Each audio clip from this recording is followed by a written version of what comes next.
All right, good morning. Uh, Another part of doing another scope. This is my second scope. Minding your mind with me, Jermaine, and I will be talking about urban violence and post-traumatic stress disorder. Just raising awareness about it and some of the needs of the community and how we should address it. This in particular, talking about post-traumatic stress disorder and how it impacts youth in our cities and cities like Chicago, or Kankakee, or urban communities that are impoverished and are impacted by layers of issues. Like in Chicago, not only is there the issues of violence, then there is the issues with police brutality and the overuse of force, on top of not having access to no economic opportunities in cities like Chicago. So all of those things, layered issues, all of those things, and whatever else our youth deal with at home, broken homes, abandoned buildings on the way to home, a site, and not having encountered other communities outside of their own. We tend to set in the attitude of this is what it is, and this is my reality. Violence, poverty, violence at high schools, fights, sometimes poor education, underfunded schools. So a lot of issues that correlates with urban communities and its impact, and our need for something housed within the school system in urban communities to help alleviate and help our children cope and help alleviate some of the impact that crime and violence have on our youth and our young people. Just giving a little bit of my background, I was a case manager for a couple of years at a particular institution that, instead of arresting youth, well, I mean, they were arrested, but instead of housing them in a jail system, our program was geared toward a less restrictive environment. And so we were housed in the community. Nobody really knew what we did. So I guess in a sense it was like a halfway house for teenagers, for non-violent offenders.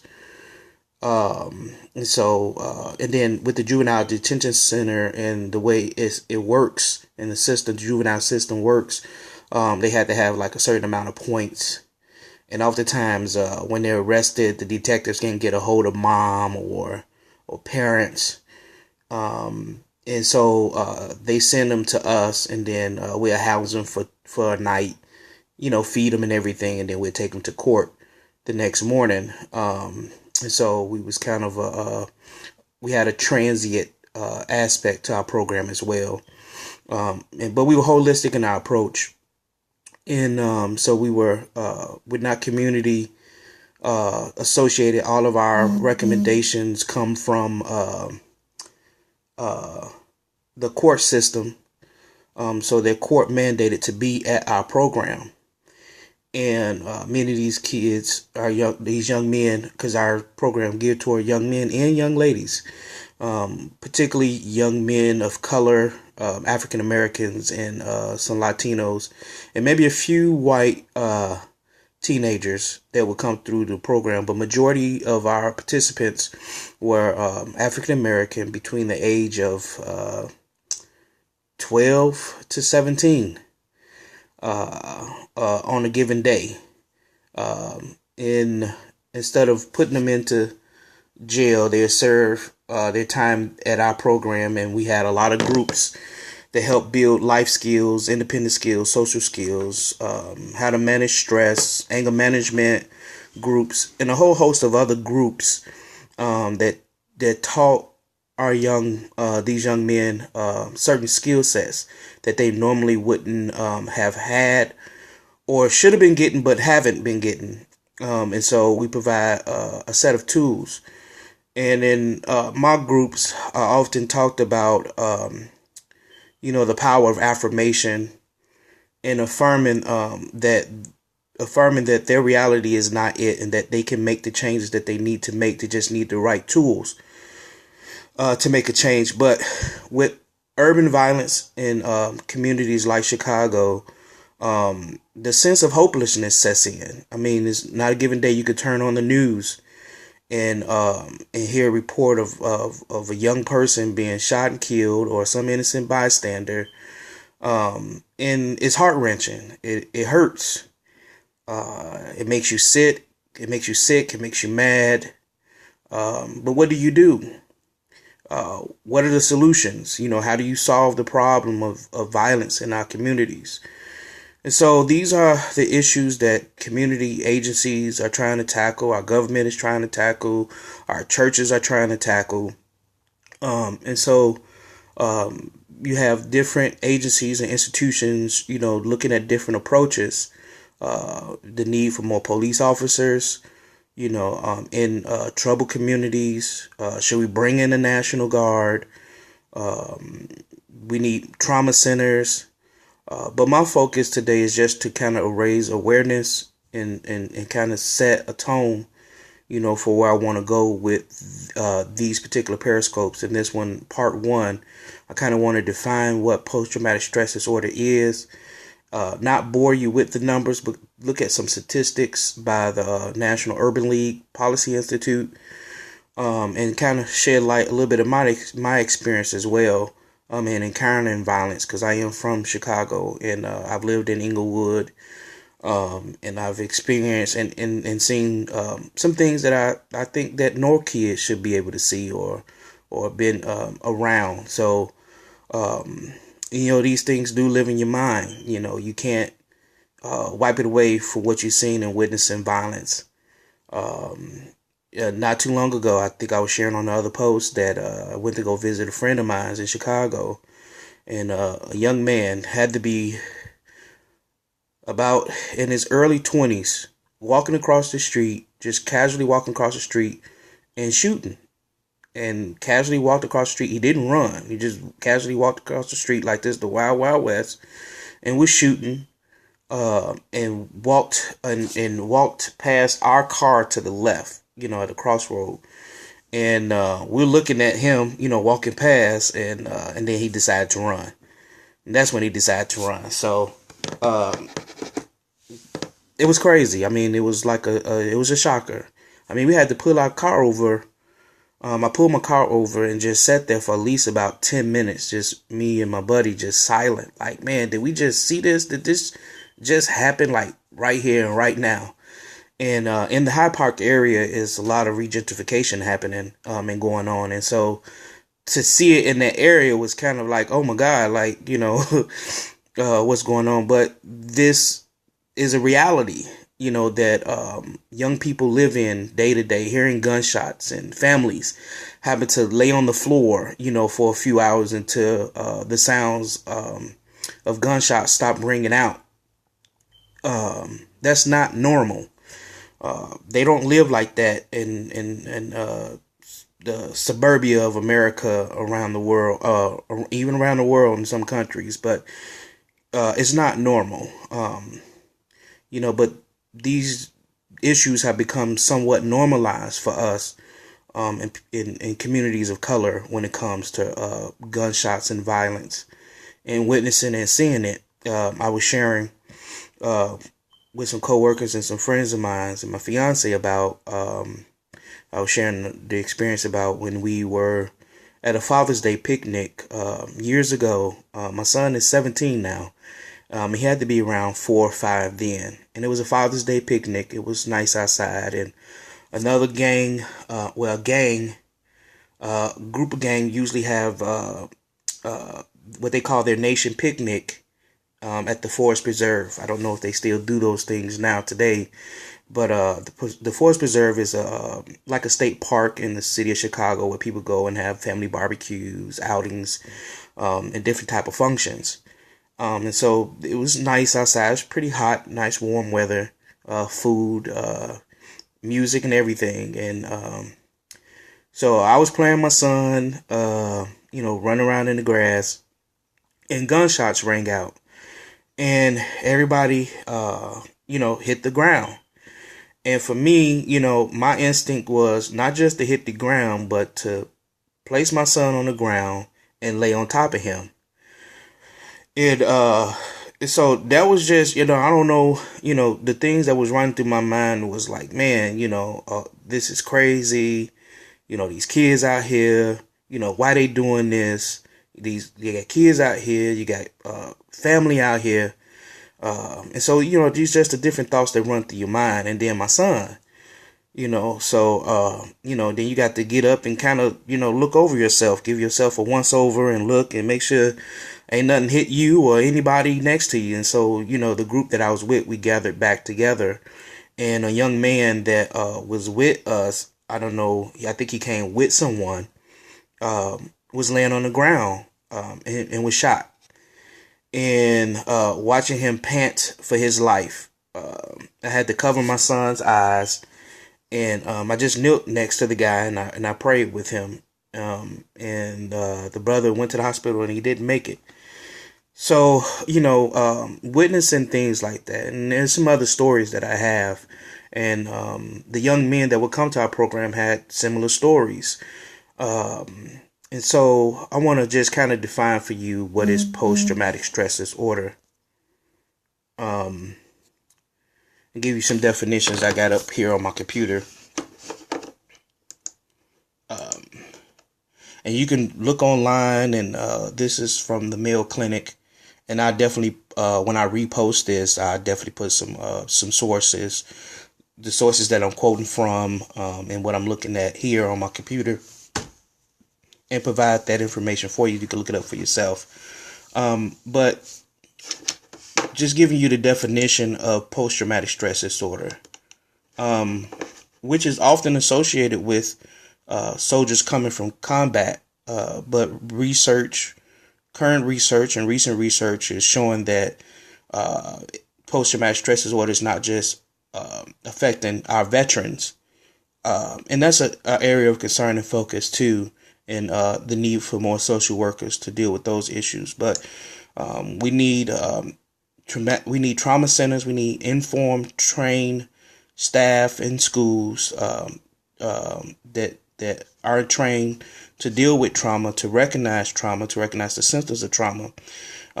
We need a system within our schools for our youth to help them learn those crisis skill sets, to deal with crises as they arise. And stress management too, I think, is key, and learning how to cope with these things. And having and build a resiliency. I think overall African American people, people of color, have a undeniable resiliency, given our track in slavery and being marginalized, racism, Jim Crow, but we still have a certain level of strength that's built within us as a people. So I believe that focusing on that resiliency within our young people and pulling out of them their core strengths, and reminding them who they are and what they have and what God has given them, will help build within them the capacity to, in spite of the violence, in spite of the conditions and communities, that they can make it, that they can make a difference. I've asked young men on the streets of Chicago, do you think that this is what it is? Do you think that Chicago has the potential to change? And the sad reality is that the majority of them that I questioned said no, they don't believe that Chicago will ever change, that it just get worse. Even summer, they've called summer, the young men that are coming out programs, give you different buzzwords from the streets. And the summer to them was called open season or killing season. And the statistics around that can, confirm that, but now it seems like it doesn't matter what season it is, that, there's always an uptick of violence and somebody's always getting shot, whether it's fall, summer, spring, or winter. And it's crazy. But here's a definition. Post-traumatic stress disorder is a mental health condition that's triggered by a terrifying event, either experiencing it or witnessing it. Some symptoms may include flashbacks, nightmares, severe anxiety, as well as uncontrollable thoughts about the event. Many people who go through traumatic events have difficulty adjusting and coping for a while, but they don't have PTSD with time. With time and good self-care, they usually get better. But the symptoms get worse or last for months or even years, interfere with your functioning. You may have PTSD. And so those are some of the symptoms, the anxiety, the nightmares, and this thing that you can't, keep replaying in your head. I think for me, witnessing the violence that I've seen, God, for me, my spirituality has been a sense of focus and strength for me in praying and asking God for solutions, actually getting involved and making a difference where I can make a difference. I think help me to cope and to even though I may have that in my memory, is not, that pain is not there. I mean, but it when you think about it, it's really sad. It's a sad reality. And so you can identify. I can identify with that sense of hopelessness, in our youth in cities like Chicago, and then with no jobs, and the unemployment rate for young men of color is ridiculous. I just want to read something here from the Urban League as well, their research, and I'll provide links that you can go and get this. But as far as the PDF, you'll just have to type in PTSD and urban violence, and Urban League will pop right up, and then you can link in there. It's in PDF format, and you can just pull the document up. I can, if you inbox me on YouTube when I repost this, and you want this, you just inbox me your email, and I definitely shoot you this PDF file. But I just want to point some of the things out here, and it's crazy, of what the Urban League and the research that they came up with. It says here, research has shown a link between being African American and developing PTSD. African Americans are exposed to greater amounts of stress due to low socioeconomic status and lack of resources to address mental health needs. That's an issue. Researchers have recently begun to document the rate of PTSD among youth. Kilpatrick, this is his quote, found that approximately 8.1 million adolescents between the ages of 12 and 17 had PTSD at some point. Environmental factors are one of the biggest predictors of PTSD. American cities with high crime rates, high concentrations of poverty, the lack of proper mental health services put inner city youth at greater risk for developing PTSD. And so here's this research from the Policy Institute, and there's other articles, news articles. All you have to do is just type it in on the website and give you a general overview. But this is very detailed. It actually paints some treatment and solutions that professionals, therapists can utilize, within a school setting or community agency or mental health institution that can help build strategies and resiliency to offset the effects of PTSD. The anxiety, the depression, all of those things are factors that, and then to throw in the fear of being, I used to have this fear when police would pull behind me in Chicago, growing up. It was just crazy. My heart started to race, and because you just didn't know. I've seen police beat people up, what we would call them the dicks or the 5-0. back in that day and back in, in the past. I'm kind of telling my age, but that's cool. And it was, you'd ride down the street and the police would pull somebody out their car and beat them up. We called them the undercovers. All they had was like their badge. There was no name on their collar shirts, like the uniform police officers, and so you couldn't get no names, and they wasn't sharing them. So you either keep moving, or they'll beat you up too. So that's kind of the feeling that you get. But that fear. So that on top of got to look around your corner, in certain places, in certain neighborhoods. I try to explain to people that there are, some sense of good blocks. You may be in a bad area, but your block may be a good, peaceful block. And a lot of people don't understand that when they're not from Chicago or haven't lived there. But, when they hear violence, it's just all of Chicago, but they don't know and understand about the different blocks. They give you hope. And when you have good neighbors, people who live in homes who have vested interests and living in the communities, and they become like the moms and the aunties of the neighborhood. All of those things help. Good teachers, role models, male role models. And I love, I'm a critic of the president on some policies, but the mentoring program, those are important. And so kudos to Mr. Obama for that. But yeah, mentoring programs. But what happens is that, like, the state right now is in a budget crisis in Illinois. And so the first things that are cut when it comes to trying to save money are social service programs. And so programs that are used to offset violence, are underfunded, programs that are restorative justice type programs. Instead of arresting a kid, kind of hold him accountable in the community. If he steal a Snickers bar from the store or something, may have to do some community service instead of going to jail. Those things is what we need, but the resources and the monies are not there. So what do we do?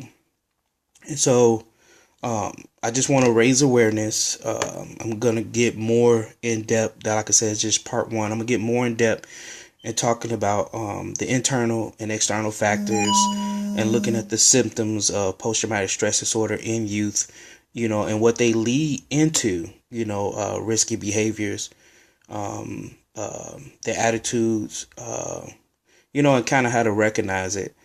I think that it's important to be educated on this issue, to advocate for more resources, the importance and the need for resources in communities of color in Chicago. So I hope what I'm sharing is kind of, giving you some insight and kind of raising your own awareness about post-traumatic stress disorder and the impact that it's having, in our youth, in cities like Chicago and LA, and other impoverished communities of color around the United States of America.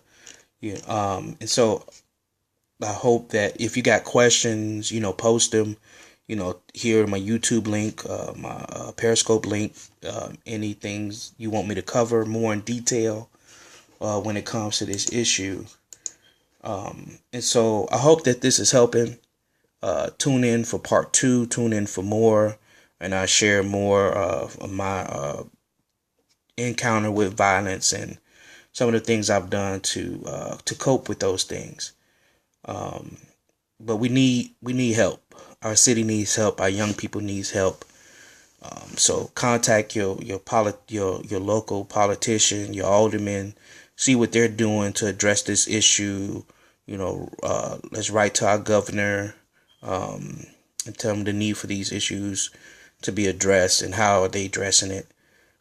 Talk to your local school officials and see if there's something within the school system.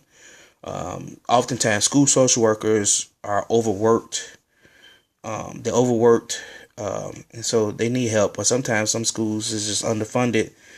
They don't have a school social worker. So we need more school social workers.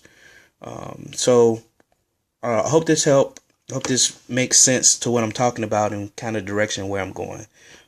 Thank you for minding your mind with me, and look for part 2 to come next week, or I may do one midweek since I'm doing this series. All right, thank you for tuning in. God bless.